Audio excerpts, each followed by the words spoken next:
What is ASEAN? The Association of Southeast Asian Nations, ASEAN for short, is an association that today consists of 10 Southeast Asian states. In 1967, Thailand, Indonesia, Malaysia, the Philippines and Singapore founded ASEAN. The aim was to improve economic, political and social cooperation, and also to balance political conflicts between these countries that existed as a consequence of decolonization. During Cold War, ASEAN members wanted to contain the influence of communism in the region. Times changed. Old enemies became new partners, and in the second half of the 1990s, Vietnam, Laos, Myanmar and Cambodia joined ASEAN. The collapse of the USSR, the founding of the World Trade Organization, and a financial crisis in Asia prompted members to deepen their relations and adapt to the new situation.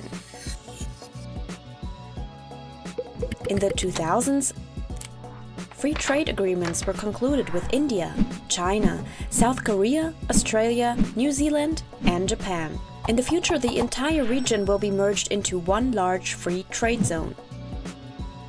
Since 2001, the ASEAN Summit takes place annually. It is a meeting of the heads of state and government where current problems are discussed and solutions are worked out. In 2008, the ASEAN Charter came into force, giving the association the status of a legal person. Principles of non-intervention and consensual decision-taking remained unchanged by the Charter.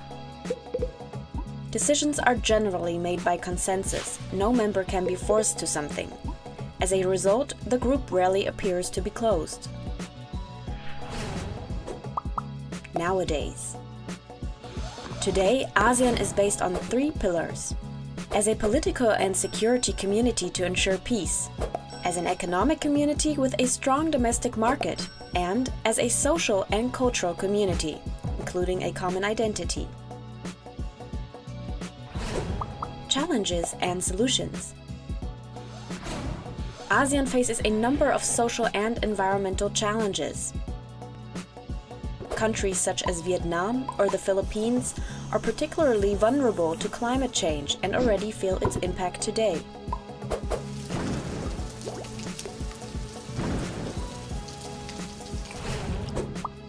Problem: coal production. Nevertheless, member states plan to meet the energy demand by making primarily use of climate-damaging coal. Indonesia plans to build 117 new coal-fired power plants by 2025. Myanmar invests in gigantic hydroelectric power plants and coal. Laos builds dams on the Mekong. The result is that Vietnam loses water in the Mekong Delta. However, fossil fuels, for example, are not necessary to cover the lack of energy. Renewable energy sources ranging from biomass to solar energy and wind power have enormous potentials in the region. They too would promote the local economy and provide sustainable jobs. Problem: the haze. Large areas of precious rainforest are burnt down for palm oil plantations and cattle feed cultivation all over Indonesia.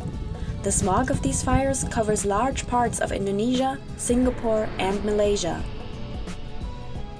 Pollution continues, even though in 2003 a smog agreement in the ASEAN came into force, which should reduce forest fires, environmental degradation, and air pollution.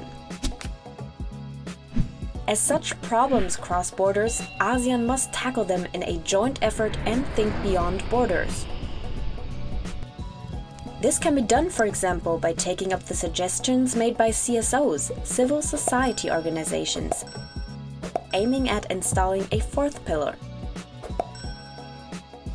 the environmental pillar. It must ensure that the ecological limits are taken into account in the growth debate. Only in case civil society is informed transparently and gets much more involved, acting free from state repression, social and environmental justice can arise. Serve people rather than profit.